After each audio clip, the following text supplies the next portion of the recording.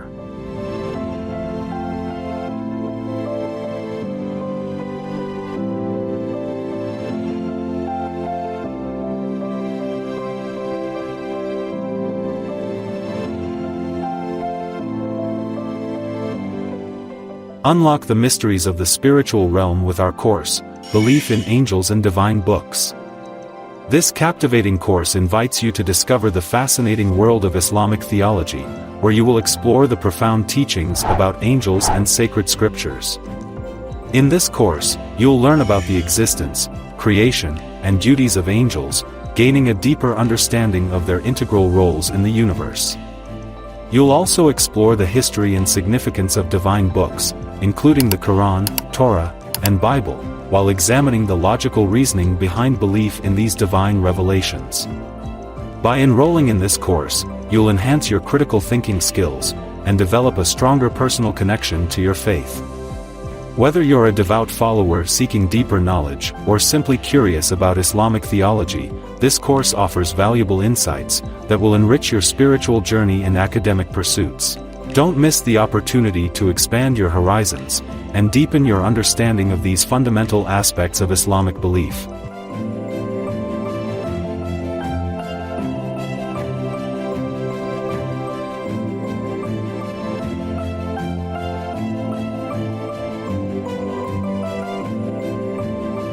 Sponsor dubbing. Support the English dubbing of our episode through cutting-edge AI technology. Join us in transforming our Urdu content into English, enabling a broader audience, particularly the younger English-speaking generation, to access valuable teachings of Islamic education. Donate now, gomdi.org/sponsor.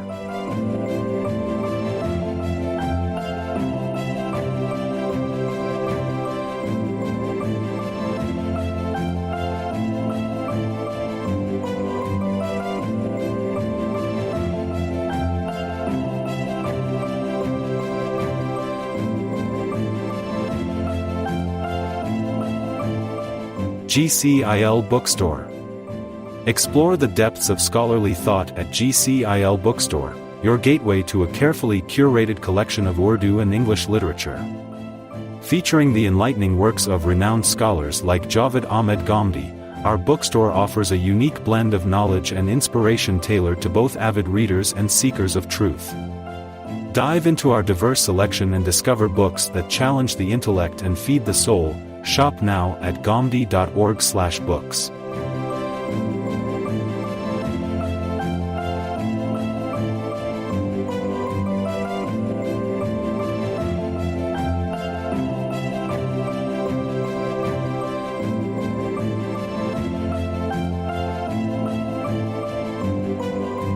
Discover the true essence of jihad in Islam with our enlightening course, What is Jihad in Islam? Presented by the esteemed scholar Dr. Shehzad Salim. The course dives deep into the core principles and ethical boundaries of jihad, unraveling its historical significance and spiritual dimensions. Join us as we explore 10 comprehensive modules covering everything from the permission for jihad and its obligations, to the ethical limits and ultimate goals. Understand the divine support, the treatment of captives, and the handling of spoils of war, all through the lens of Islamic teachings. Whether you're a student, researcher, or someone keen on deepening your knowledge, this course offers invaluable insights, dispelling myths and providing a balanced perspective on this crucial topic. Enroll now and embark on a journey to uncover the profound wisdom and nuanced understanding of jihad in Islam.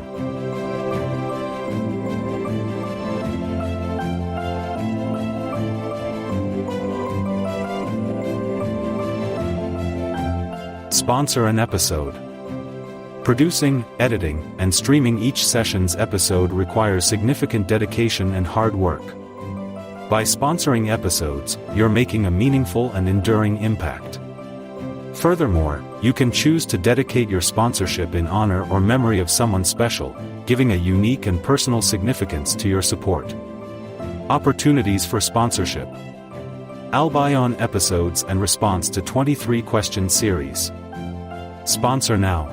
Gomdi.org/sponsor.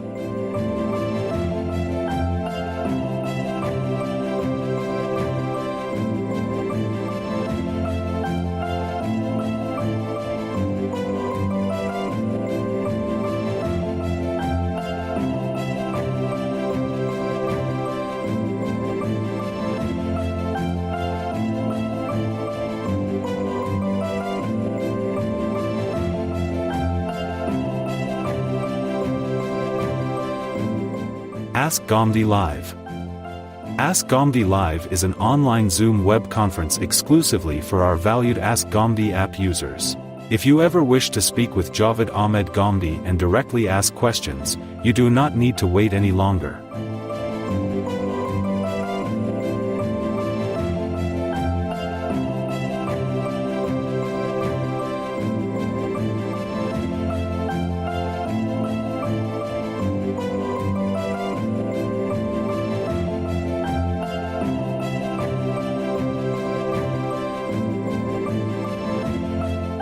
Membership Program. Unlock the opportunity to be part of the GCIL team. Join our first ever membership program and become an integral part of our community. Become a member now, gomdi.org/member.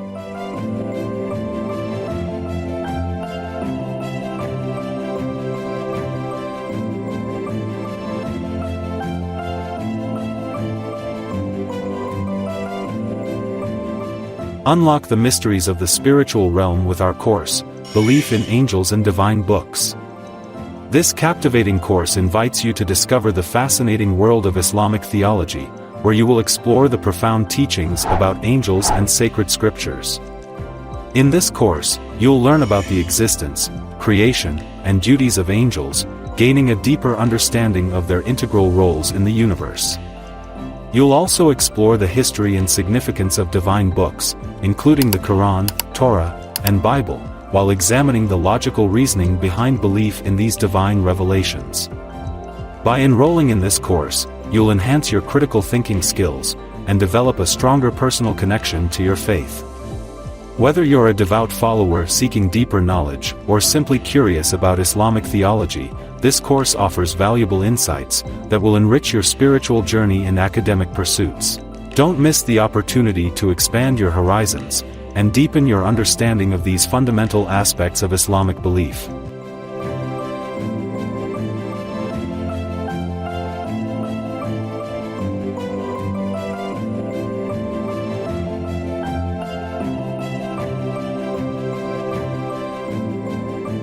Sponsor dubbing. Support the English dubbing of our episode through cutting-edge AI technology. Join us in transforming our Urdu content into English, enabling a broader audience, particularly the younger English-speaking generation, to add the intellect and feed the soul. Shop now at gomdi.org/books.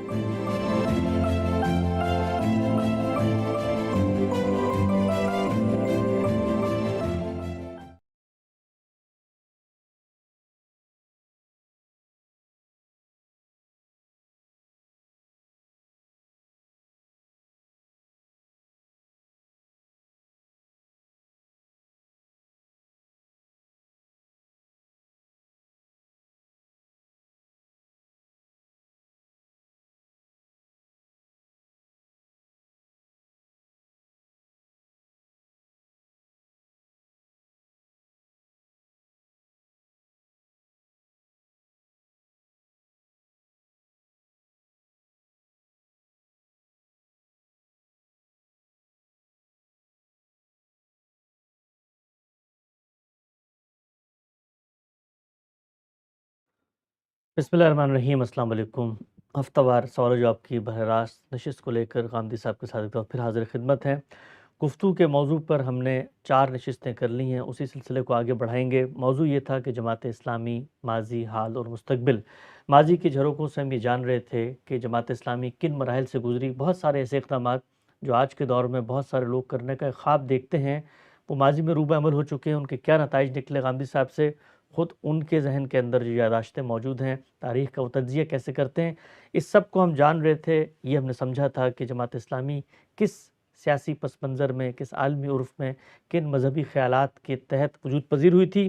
یہ بھی ہم نے جانا تھا کہ پاکستان کی تقسیم کے بعد جماعت اسلامی کو کن چیلنجز کا سامنا کرنا پڑا۔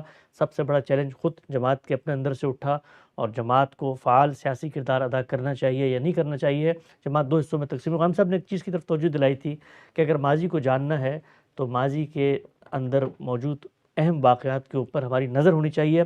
چنانچہ ہم نے کوشش کی ہے کہ تقسیم پاکستان کے بعد سے جو بڑے واقعات جماعت اسلامی کی زندگی میں پیش آئے، ان پر غامدی صاحب سے تبصرہ طلب کریں۔ آغاز کرتے ہیں۔ غام صاحب بہت شکریہ آپ کے وقت کا۔ غائب صاحب 47 میں آزادی ہوئی ہے، اور شروع کے اندر تو ظاہری بات ہے افراتفری کا ماحول تھا، مہاجرین کی آباد کاری تھی، اس کے اندر ہمیں جماعت اسلامی کا ایک رفاعی رول بھی نظر آتا ہے۔ جو بڑے واقعات ہوئے 48 میں، وہ یہ تھا کہ پہلی مرتبہ جماعت اسلامی نے 4 مطالبات پیش کیے اور اس کے مطابق نظام کو ڈھالنے کی جدوجہد کا آغاز کیا، اور اسی اثنا میں مولانا مودودی کی گرفتاری ہوئی، جن پہ الزام یہ عائد کیا گیا کہ انہوں نے جہاد کشمیر کی مخالفت کی ہے۔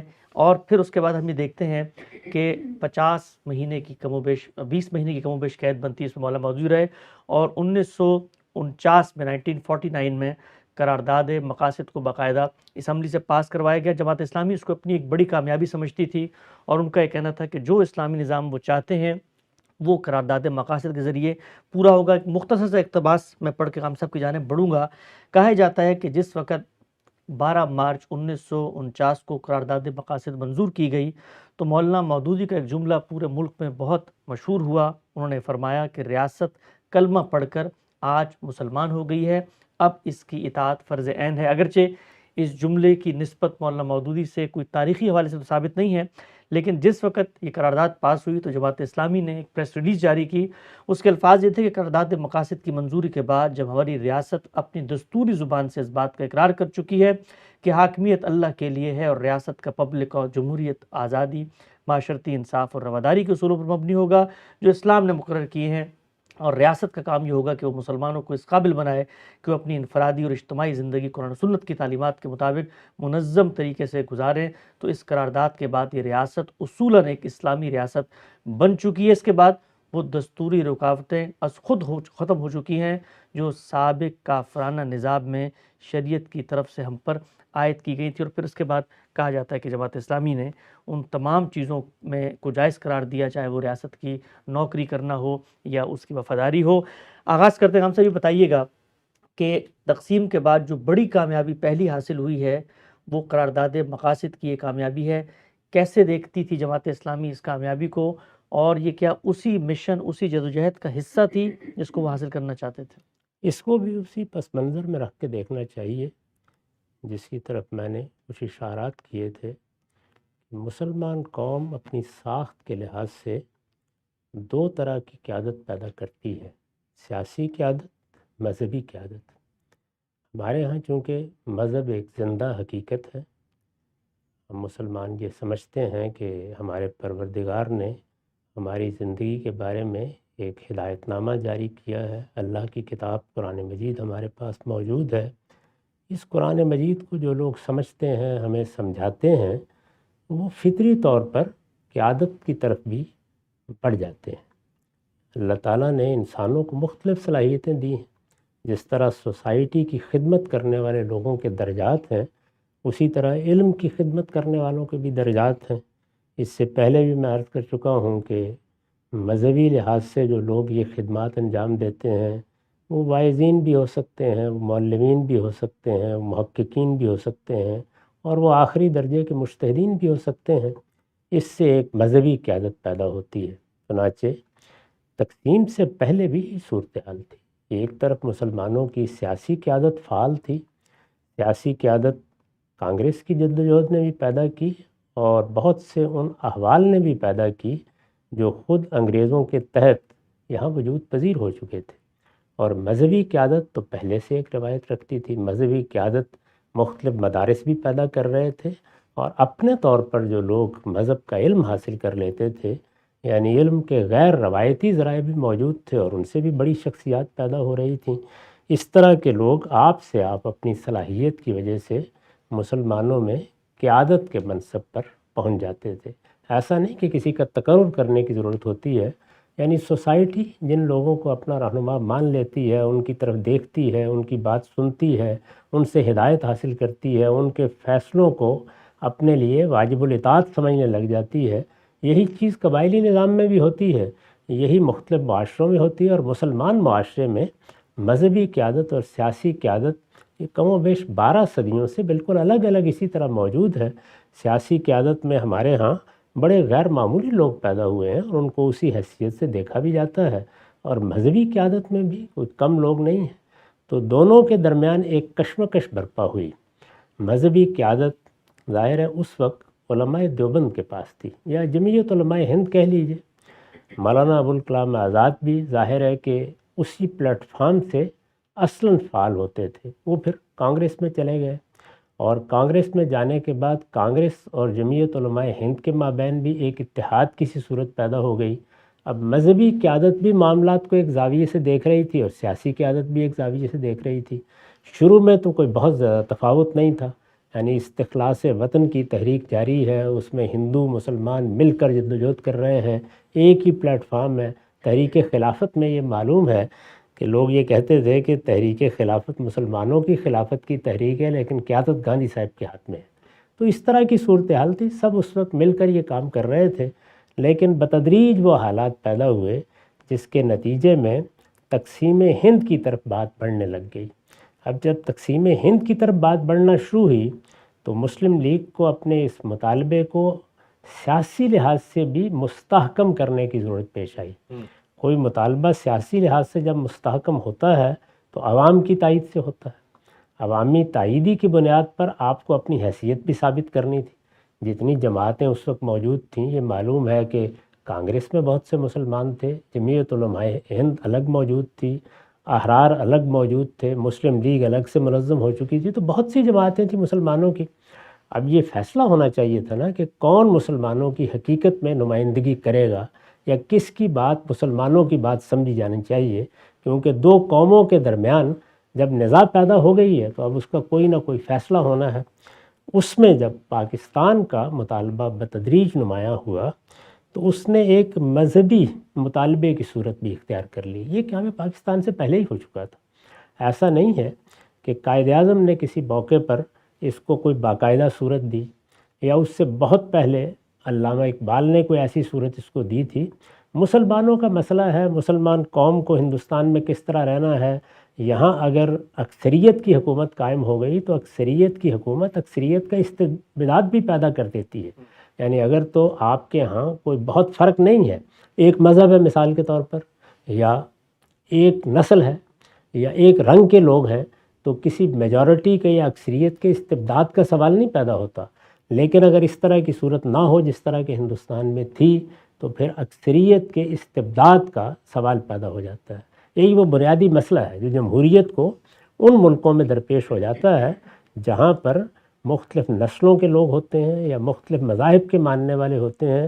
اگر تو ایک قوم ہر لحاظ سے اپنے مشترکات کی بنیاد پر کھڑی ہے تو کوئی سوال نہیں ہے، تو وہاں آپ فیصلے کر لیتے ہیں۔ فیصلے تو اکثریت ہی سے کرنے ہیں، کیونکہ جمہوریت میں جو طریقہ اختیار کیا جاتا ہے اور جو خود اللہ تعالیٰ بھی چاہتے ہیں وہ یہی ہو سکتا ہے۔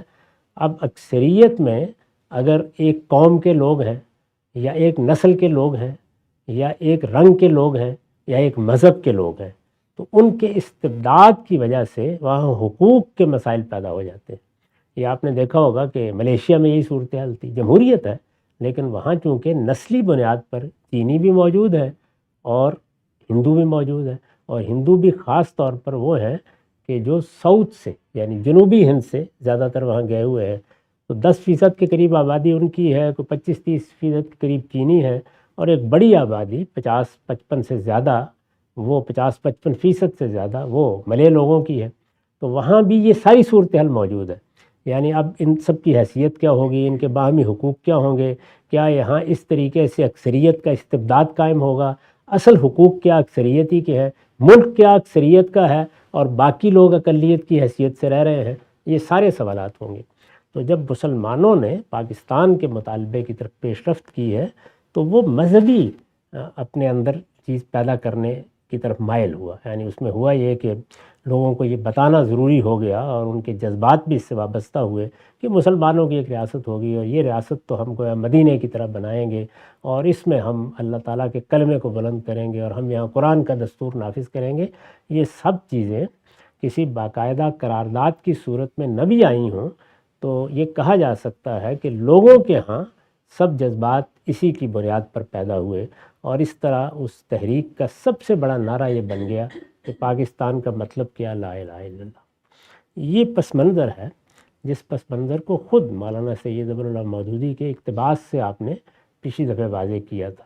یعنی انہوں نے یہ بتایا تھا کہ اگر یہ چیز نہ ہوتی، اگر اس کو یہ مذہبی عنصر دستیاب نہ ہوتا، اگر اس کو یہ مذہبی نعرے نہ ملتے، اگر اس کو یہ مذہبی نصب العین نہ دیا جاتا، اگر مذہب اس طریقے سے اس سے وابستہ نہ ہوتا تو 10% لوگ بھی ساتھ دینے کے لیے تیار نہ ہوتے. یہ بات ٹھیک ہے آپ کی نظر میں؟ بڑی حد تک ٹھیک ہے یہ بات. اس کی وجہ یہ ہے کہ مسلمانوں کے اندر اس طرح کی تحریک پیدا کر دینا کہ وہ اب گویا اپنے ملک کو، اس وقت ہندوستان ملک تھا ان کو 2 حصوں میں تقسیم کریں، ادھر کے لوگ ادھر جائیں، ادھر کے لوگ ادھر جائیں.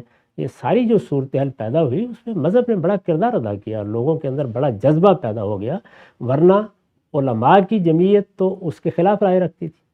مولانا ابوالکلام آزاد جو اس سے پہلے ہندوستان میں مسلمانوں کے رہنما تھے، ان کا نقطہ نظر بالکل الگ تھا.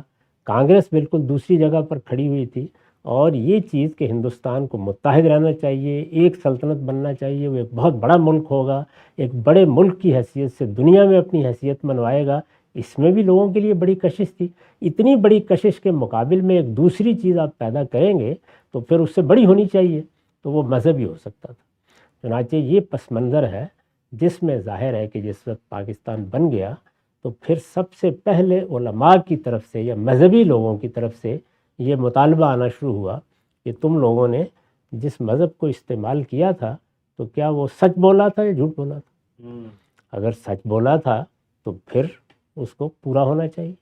وہ مطالبہ لے کے آ گئے. تو اس کو اسی لیے مولانا سید ابوالعلا صاحب مودودی نے مطالبہ نظام اسلامی کا نام دیا. یہ 4 نکات پر مشتمل مطالبہ تھا اور اس کے لیے جو پیمفلٹ چھاپے گئے یا جو تحریک برپا کی گئی وہ مطالبہ نظام اسلامی کی تحریک تھی. جماعت کیونکہ منظم تھی اور اس طریقے سے جماعت نے مخالفت نہیں کی تھی پاکستان کی جس طرح جمعیت علماء ہند نے مخالفت کی تھی یا دیوبند کے بڑے علماء نے مخالفت کی تھی، تو وہ اس پوزیشن میں بھی تھے. پھر یہ کہ انہوں نے ہندوستان چھوڑ دیا اور وہ پٹھان کوٹ سے ہجرت کر کے لاہور آ گئے. جب پاکستان میں منتقل ہو گئے تو پاکستان ان کا ملک ہے. انہوں نے جب پاکستان کو اختیار کر لیا تو ایک لحاظ سے جماعت اسلامی نے یہ فیصلہ سنا دیا کہ اس کی تودع کا ہدف اصلاً اب پاکستان کی ریاست ہی ہوگی، کیونکہ جو لوگ ہندوستان میں رہ گئے ان کو وہاں کے حالات سے اپنا مطابقت سے وہاں اپنا لائے عمل بنانا تھا، وہ جو بھی بناتے. تو مولانا سید ابوالعلا صاحب مودودی نے گویا اس طرح سے ریاست پاکستان کی سیاست کو سب سے پہلے ہدف بنایا. یعنی ریاست بن گئی ہے، اب اس کا دستور بننا ہے، یہ طے ہونا ہے کہ یہ ریاست کس طرح کی ریاست ہوگی، کن قاعدوں کے مطابق یہاں انتخابات ہوں گے، حکومت قائم ہوگی، ریاستوں کا کیا ہوگا. یہ بہت سے مسائل تھے جو اس وقت حل ہونے تھے. تو اس میں انہوں نے یہ کہا کہ اب جو آپ نے وعدہ کیا تھا، وعدہ تو یہی تھا پاکستان کا مطلب کیا، لا الہ الا اللہ، تو اب لا الہ الا اللہ کا ظہور ہونا چاہیے. اس کو انہوں نے مطالبہ نظام اسلامی کا نام دیا. تو اس طرح یہ مطالبہ سامنے آیا. پھر اس میں دوسرے لوگوں نے بھی اپنی آواز شامل کی اور بتدریج یہ معلوم ہے کہ پھر وہ نکات ترتیب پائے جن کو علماء کے 22 نکات غالباً کہا جاتا ہے. اس میں یہ بتایا گیا کہ اگر ایک ریاست فی الواقع اسلام کے اصولوں پر قائم کرنی ہے تو وہ اصول یہ ہیں. وہ نکات کی صورت میں ترتیب پا گئے. اس میں دوسرے علماء بھی شریک ہوئے. اس میں ہندوستان کے اس وقت جو سب سے بڑے عالم سمجھے جاتے تھے مولانا سید سلیمان ندوی صاحب، وہ بھی شریک ہوئے. غالباً انہی کی صدارت میں اجلاس ہوا. باقی علماء بھی اس میں بیٹھے. مولانا مودودی بھی اپنی یہ حیثیت اس وقت منوا چکے تھے کہ مذہبی قیادت میں ان کو شامل سمجھا جائے. چنانچہ انہوں نے بھی اس میں بہت سا کردار ادا کیا، اور ان سب جد و جہد کے نتیجے میں پھر آخر اسمبلی کو قرارداد مقاصد منظور کرنا پڑی۔ اس پس منظر میں یہ اقتباس آپ نے پڑھ کے سنا۔ بالکل واضح ہو گیا جب قرارداد مقاصد کس پس منظر میں منظور کی گئی۔ قرارداد مقاصد پر ہم نے الگ سے ایک سیریز کی ہوئی ہے، اس کا لنک ڈسکرپشن میں آپ لوگ دیکھ سکتے ہیں۔ اس قرارداد کا متن اور اس پر غامدی صاحب کی رائے کیا ہے اس کو وہاں پر دیکھا جا سکتا ہے۔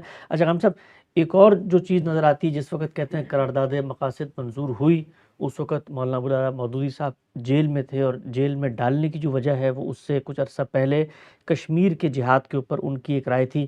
میں جاننا آپ سے چاہتا ہوں، وہ دین کی بھی ظاہری بات ہے، بڑے عالم ہیں، اب وہ ایک مملکت ریاست کا حصہ بن گئے ہیں، تو وہاں پر شرعی معاملات میں آپ نے آراء بھی دینی ہے۔ بہت ملی جلی سی چیزیں سامنے آتی ہیں۔ کہا جاتا ہے کہ جب ان کو گرفتار کر لیا گیا، ان کا وضاحتی بیان بھی نہیں نشر ہونے دیا گیا، وہ ان کا موقف نہیں تھا جو حکومت نے پورٹرے کر کے دنیا کو دکھایا کہ یہ تو اس مملکت اور اس مٹی کی سالمیت کے دفاع کے تحت جو جہاد برپا کیا گیا ہے اس کی مخالفت کر رہے ہیں، اس کو حرام قرار دے رہے ہیں۔ کیا چیز آپ کو لگتی ہے، آپ کے علم میں کیا ہے کہ کیا مولانا مودودی نے جو کشمیر میں ابتدا میں طاقت کی گئی اس کے خلاف فتویٰ دیا تھا؟ اس کی نوعیت بالکل الگ تھی۔ جو بات انہوں نے کہی تھی، اس بات کو اگر اس کی جگہ پر رکھا جائے تو اس کو یہ رنگ نہیں دیا جا سکتا تھا کہ وہ کشمیر میں کسی جدوجہد کے مخالف ہے، جس کو آپ جہاد کشمیر کہیں یا کچھ اور کہیں۔ کشمیر کا معاملہ جس طریقے سے ہمارے ہاں رہا، جیسی اس میں مختلف آراء قائم ہوئیں، جس طرح کے حالات پیش آئے، اس میں کوئی بھی رائے قائم کی جا سکتی تھی۔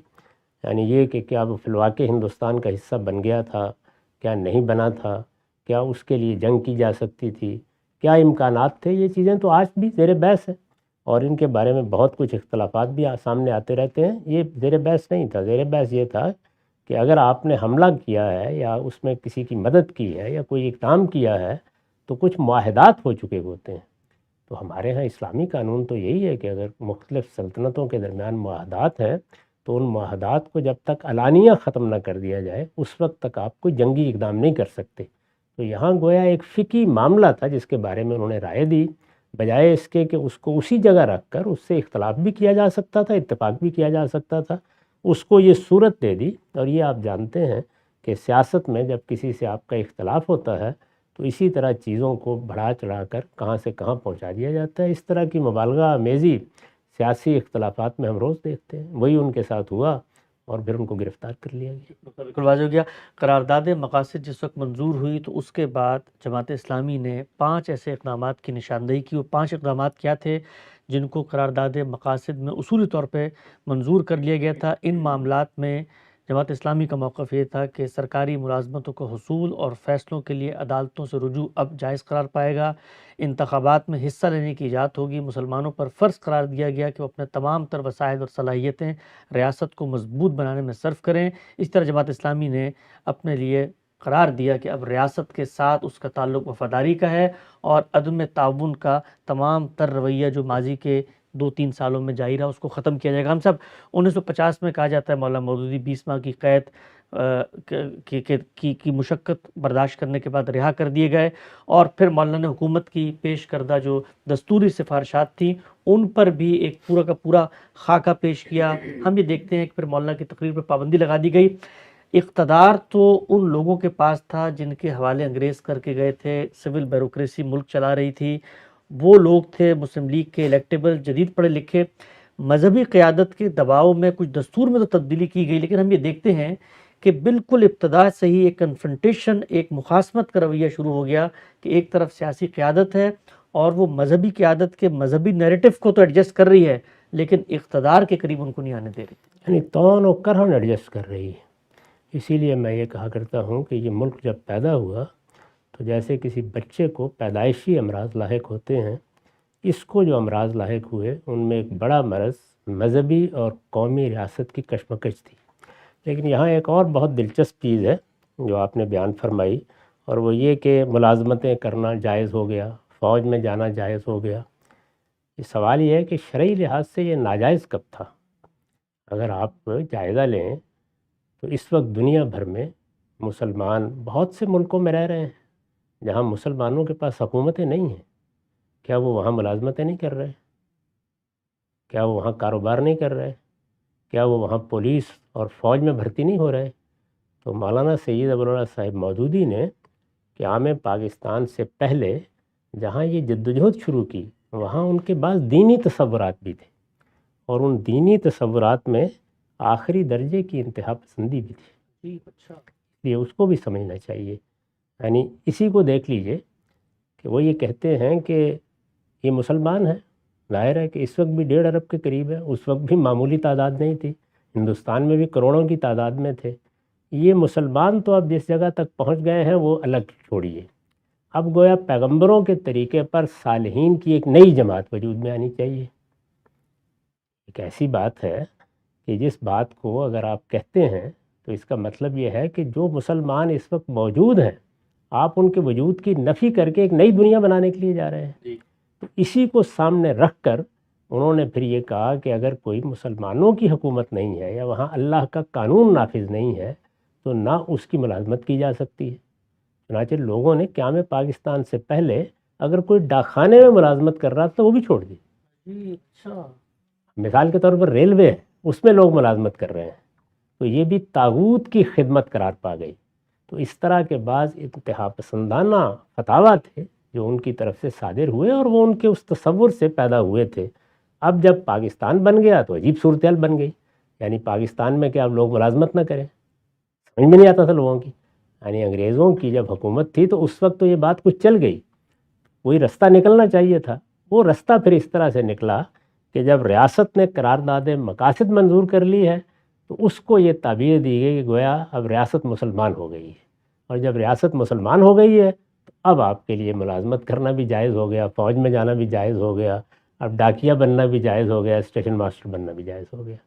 تو اصل یہ ہے کہ نہ پہلے یہ بات صحیح تھی نہ بعد میں یہ بات صحیح تھی، لیکن بہرحال یہ اسی طرح ہوئی، اور چونکہ ایک بڑا تاریخی واقعہ ہے اس وجہ سے میں نے اس پر تبصرہ کر دیا۔ اچھا تو غلام صاحب ایک صرف میں اپنے مطالعے کے لیے پوچھنا چاہتا ہوں کہ جب مولانا یہ فتویٰ دیا تھا تقسیم پاکستان سے پہلے تو کیا ایسا بھی تھا کہ جماعت اسلامی کے اپنے لوگ بھی، ظاہری بات ہے عوام میں اس کی پینیٹریشن تھی، وہ سرکاری ملازم ہوں گے، تو کیا باقاعدہ لوگوں نے استعفے دے دیے، نوکریاں چھوڑ دی، تو پھر ان کی زندگی کا معاش گزر بسر وہ سب کیا ہوتا تھا؟ بالکل ایسا ہی ہوا، یعنی ایسے لوگ تھے کہ جنہوں نے اپنی ملازمتیں چھوڑ دیں، اور ان میں سے بعض لوگوں کے بارے میں ہم جانتے ہیں کہ کسی نے روٹیاں لگانے کا تنور قائم کیا، کسی نے کوئی دکان قائم کی، اسی طرح سے بڑے بڑے غیر معمولی مراحل سے لوگ گزرے۔ تعداد بڑی تھوڑی سی تھی، چند 100 لوگ تھے، لیکن بہرحال جن لوگوں نے ان کے اس فتوے کو درست سمجھا انہوں نے اس کے لحاظ سے اپنی ملازمت چھوڑ دی۔ کاروباروں کی نوعیت اگر کوئی ایسی تھی تو ان سے دستبردار ہو گئے، جائیدادوں کی نوعیت اگر کوئی پہلے سے ملی ہوئی ایسی تھی تو ان کو چھوڑ دیا۔ بڑے غیر معمولی اقدامات لوگوں نے اس معاملے میں کیے، یعنی وہ اقدامات تو اپنی ذات میں بہت قابل تحسین ہے، اس لیے کہ آدمی جب کسی چیز کو درست سمجھتا ہے یا غلط سمجھتا ہے تو اس کے بارے میں اس کا رویہ یہی ہونا چاہیے، اسے منافقانہ طرز عمل اختیار نہیں کرنا چاہیے۔ لیکن اب اگر مثال کے طور پر آپ جماعت اسلامی کے لوگوں سے یا ان کے زعماء سے پوچھیں کہ ان میں سے جو لوگ مثال کے طور پر برطانیہ میں رہ رہے ہیں یا یورپ کے ملکوں میں ہیں یا امریکہ میں رہ رہے ہیں تو یہاں کیا خیال ہے، ان کو ملازمت کرنی چاہیے یا نہیں کرنی چاہیے؟ تو آپ یہ دیکھیں کہ صورتحال وہ نہیں ہے، لیکن یہی فتویٰ تھا، اور پھر اس کے بعد اب انتظار تھا اس بات کا کہ لوگوں کے لیے کوئی راہ کھلنی چاہیے۔ وہ راہ اس طریقے سے کھلی کہ قرارداد مقاصد منظور ہو گئی۔ تو قرارداد مقاصد پر خود مولانا سید ولی اللہ صاحب مودودی کا ایک اور تبصرہ بھی ہے کہ اس سے پہلے کوئی گھٹا نہیں اٹھی اور اس کے بعد زمین پر کوئی رویدی نظر نہیں آئی، لیکن بہرحال وہ اتنا سبزہ ضرور پیدا کر گئی کہ ملازمتیں حلال ہو گئیں۔ سبحان اللہ سبحان اللہ، بڑی ہی اہم اور دلچسپ ماضی کے تاریخ کے جھروکوں سے غامدی صاحب سے ہم عقدے کروا رہے ہیں، پردے اٹھا رہے ہیں۔ جماعت اسلامی ماضی حال مستقبل سلسلہ گفتگو جاری ہے، انشاءاللہ موضوعات کو آگے بڑھائیں گے۔ وقت یہاں پہ ختم ہوتا ہے، تب تک آپ کا بہت شکریہ۔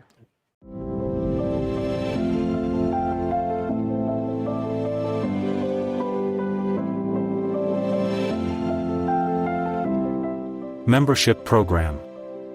Unlock the opportunity to be part of the GCIL team. Join our first ever membership program and become an integral part of our community. Become a member now, gomdi.org/member.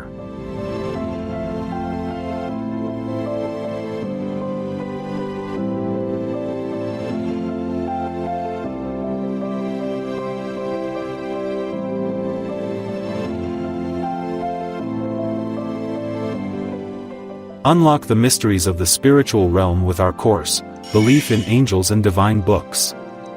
This captivating course invites you to discover the fascinating world of Islamic theology, where you will explore the profound teachings about angels and sacred scriptures.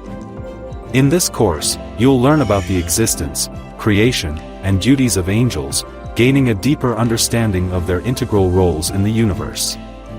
You'll also explore the history and significance of divine books, including the Quran, Torah, and Bible, while examining the logical reasoning behind belief in these divine revelations. By enrolling in this course, you'll enhance your critical thinking skills, and develop a stronger personal connection to your faith. Whether you're a devout follower seeking deeper knowledge, or simply curious about Islamic theology, this course offers valuable insights that will enrich your spiritual journey and academic pursuits. Don't miss the opportunity to expand your horizons, and deepen your understanding of these fundamental aspects of Islamic belief.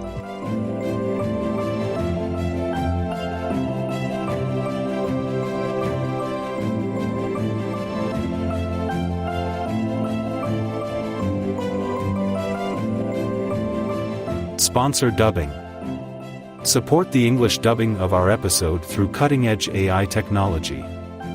Join us in transforming our Urdu content into English, enabling a broader audience, particularly the younger English-speaking generation, to access valuable teachings of Islamic education. Donate now, gomdi.org/sponsor.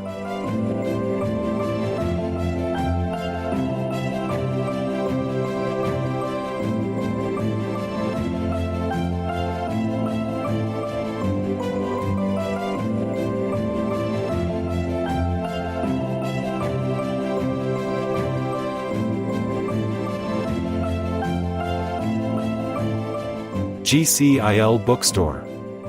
Explore the depths of scholarly thought at GCIL Bookstore, your gateway to a carefully curated collection of Urdu and English literature. Featuring the enlightening works of renowned scholars like Javed Ahmed Ghamdi, our bookstore offers a unique blend of knowledge and inspiration tailored to both avid readers and seekers of truth. Dive into our diverse selection and discover books that challenge the intellect and feed the soul. Shop now at gomdi.org/books.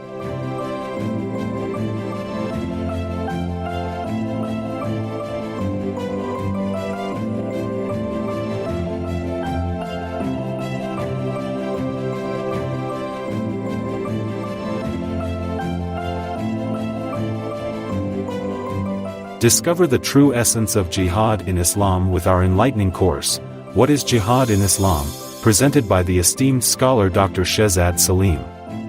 The course dives deep into the core principles and ethical boundaries of jihad, unraveling its historical significance and spiritual dimensions. Join us as we explore 10 comprehensive modules covering everything from the permission for jihad and its obligations, to the ethical limits and ultimate goals. Understand the divine support, the treatment of captives, and the handling of spoils of war, all through the lens of Islamic teachings. Whether you're a student, researcher, or someone keen on deepening your knowledge, this course offers invaluable insights, dispelling myths and providing a balanced perspective on this crucial topic.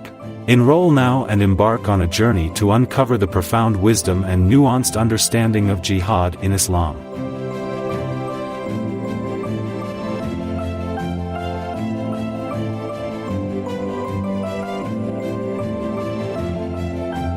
Sponsor an episode. Producing, editing, and streaming each session's episode requires significant dedication and hard work.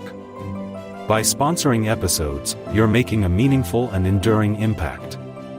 Furthermore, you can choose to dedicate your sponsorship in honor or memory of someone special, giving a unique and personal significance to your support. Opportunities for sponsorship.